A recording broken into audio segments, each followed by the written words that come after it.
Salut les gars, bienvenue sur ma chaîne. Je ne suis pas dans mon cadre habituel car nous sommes en confinement. Donc j'ai décidé de partager mes recettes de base avec vous. Voici donc quelques recettes vraiment simples et faciles à suivre en utilisant des équipements et des ingrédients de base et j'espère que vous les apprécierez. La beauté du shortbread, c'est qu'il ne nécessite que quelques ingrédients. C'est très polyvalent, je l'aromatise avec du citron. Aujourd'hui, mais vous pouvez tout à fait le garder à la vanille. Vous pouvez remplacer une partie de la farine par du cacao en poudre pour le rendre chocolaté, râper du zeste d'orange dedans ou même incorporer des fruits secs comme des raisins et des canneberges. Mais j'ai pensé que je commencerais par une version plus basique. Donc j'ai de la farine dans mon bol et je vais y ajouter du zeste de citron pour aromatiser comme je l'ai mentionné. J'aime utiliser du citron pour décorer le sablé. J'utiliserai du glaçage royal et j'utiliserai du jus de citron pour le diluer, pour harmoniser ce qui est sur le dessus avec l'intérieur du biscuit.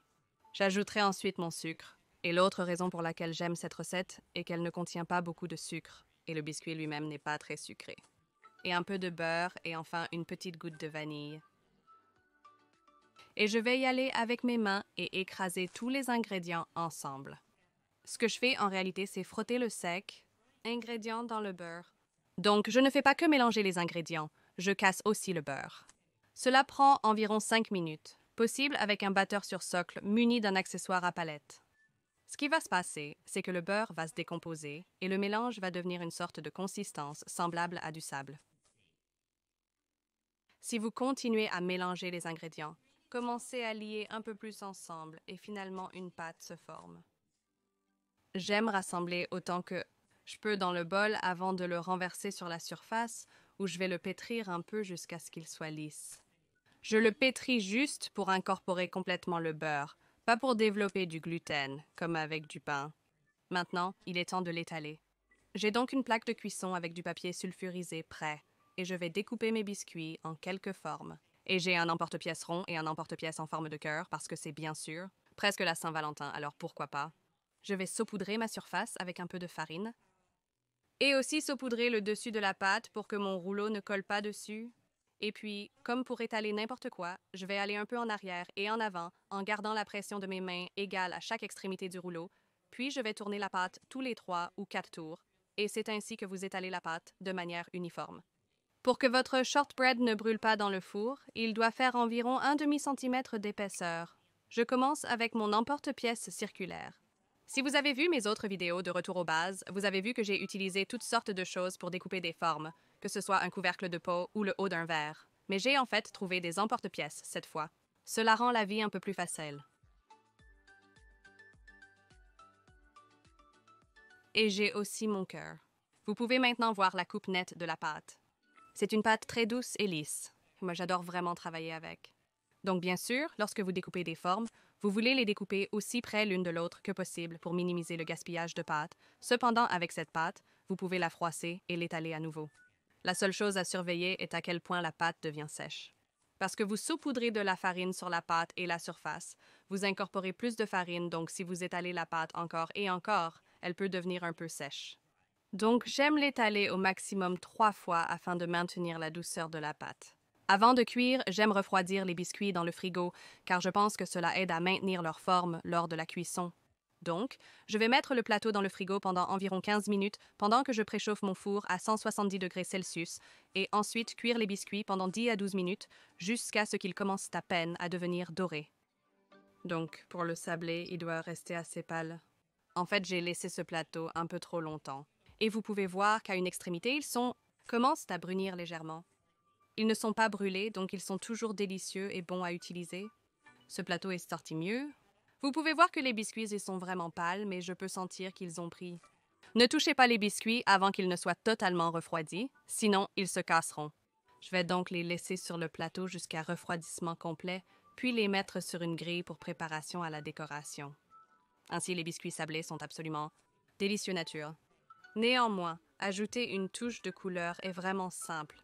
Je vais faire du glaçage royal, donc dans ce bol, j'ai du sucre glace et je vais ajouter un blanc d'œuf. D'habitude, je fais ça dans un mixeur avec un fouet. C'est beaucoup plus rapide, mais comme je n'en ai pas ici, je vais utiliser une fourchette et mélanger jusqu'à ce que je ne vois plus de sucre glace et qu'il se forme une pâte épaisse. Ensuite, je vais prendre un citron et utiliser le jus, pour diluer le glaçage. Ce n'est pas une quantité précise. Il s'agit de la consistance du glaçage royal et de ce que vous voulez en faire aussi. Donc, si vous voulez décorer les biscuits avec des détails précis, vous aurez besoin d'un glaçage plus épais. Mais en fait, je vais tremper les biscuits dans du glaçage royal, marbré, donc je le veux un peu plus liquide. Donc, je souhaite une consistance liquide pour le glaçage royal, mais tout en restant épais, afin qu'il ne coule pas complètement. Des biscuits. J'ai en fait vu une super astuce en ligne qui montre que si vous dessinez un numéro 8 dans le glaçage, il devrait disparaître en 8 secondes. Appelons-le l'astuce du 8. Et il semble que ça fonctionne, donc je pense que nous y sommes. Parce que je veux un glaçage marbré, je vais transférer quelques cuillères à soupe dans 2 bols séparés et colorer l'un d'eux en rose et l'autre en violet. Je vais mettre beaucoup de colorants, ce que je ne fais pas habituellement, mais je veux vraiment les couleurs marbrées pour qu'elles ressortent. Je vais ensuite ajouter de petites quantités de chaque couleur en taches aléatoires dans le glaçage blanc, puis utiliser un cure-dent pour créer cet effet de marbrure. Les biscuits sont maintenant prêts à être trempés.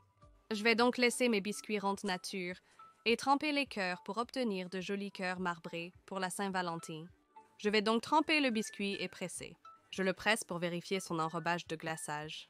Et ensuite, en le soulevant, je vais faire une sorte de mouvement de torsion pour m'assurer que le glaçage retourne sur la surface.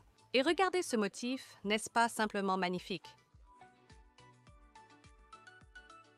Donc je vais ajouter plus de biscuits et puis de temps en temps, je vais remélanger le glaçage, juste en faisant tourner à nouveau le cure-dent parce que cela maintient le motif frais. Il est mieux de le faire quand les biscuits sont encore sur la plaque, parce que le glaçage pourrait couler. Si vous voulez, vous pouvez aussi utiliser du papier cuisson pour protéger la surface. Donc, si votre glaçage est un peu liquide, vous pouvez simplement passer sur le côté de chaque biscuit avec votre doigt pour essuyer l'excès qui dégouline. Je dois le faire sur quelques-uns des miens, et vous pouvez les laisser comme ça, mais je vais faire un petit plus et garnir les miens avec quelques pétales de rose séchés que j'ai. Je pense aussi que cela s'ajoute assez bien au thème de la Saint-Valentin. Si vous le souhaitiez maintenant, vous pouvez aussi utiliser des paillettes. Je crois que les pétales de rose sont plus agréables à manger que les paillettes. Donc le short braid est prêt à manger une fois refroidi, mais si vous les avez glacés au glaçage royal. Vous devez le laisser pendant quelques heures pour qu'il durcisse complètement. Mais voilà, c'est ainsi que je fais mes biscuits sablés. Comme dit, ils sont délicieux nature. Une autre méthode est de saupoudrer du sucre sur les pâtisseries encore chaudes pour plus de douceur. Aromatisez-les à votre guise. Ce sont des biscuits si doux et beurrés et tellement polyvalents. Impatient de voir vos œuvres. Veuillez me taguer à George's Cakes si vous les essayez et à bientôt pour plus de tutoriels. Vous